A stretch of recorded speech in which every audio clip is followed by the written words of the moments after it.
На претходно загреана тава додавам масло и телешкиот џигер.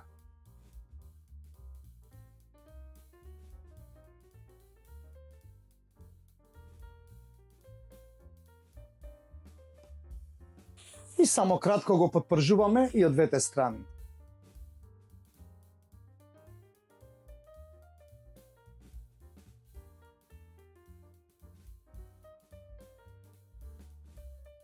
Го отстрануваме џигерот.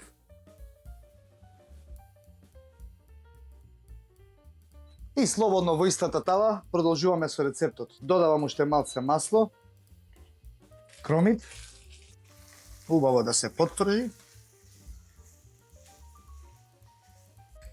Ќе додадам и ситно сецкано лукче.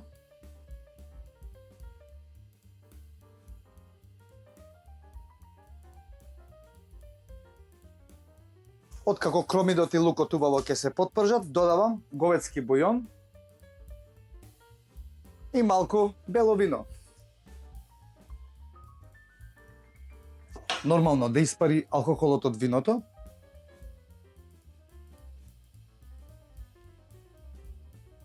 Алкохолот од виното испари, па вистински момент е да ја додадам и неутралната павлака за готвење. Ќе додадам една лажица сенф, ситно сецкан свеж макдонос, нормално сол,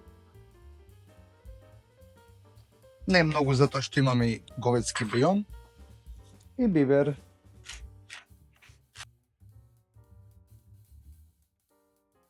Убаво промешуваме. И сега повторно го враќаме џигерот назад во тавата да се прокрчка.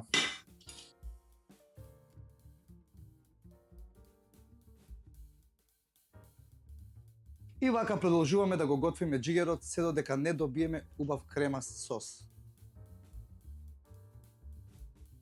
Вистинско време е да се престане со готвење. Идеален сос.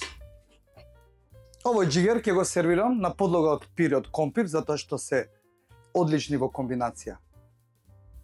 По средината на тајнгерот ќе ставам поголема количина пире од компир.